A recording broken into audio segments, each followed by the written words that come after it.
தேவா, உங்க பையனை கொண்டது நான் தான். என்ன வேணாலும் பண்ணுங்க, தயவு செஞ்சு வரதா விட்டுருங்க.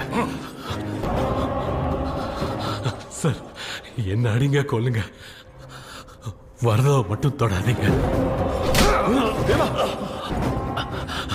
சார், விஷ்ணு இந்த கையால தான் கொன்னேன், என்ன கொல்லுங்க.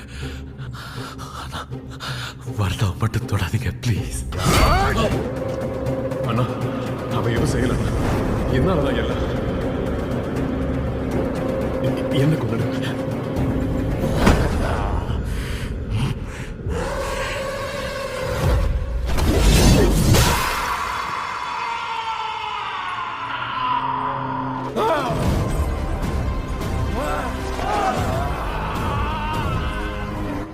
தொடக்கூடாதுன்னு சொன்னலடா, உன்னை யாரும் தொடக்கூடாது.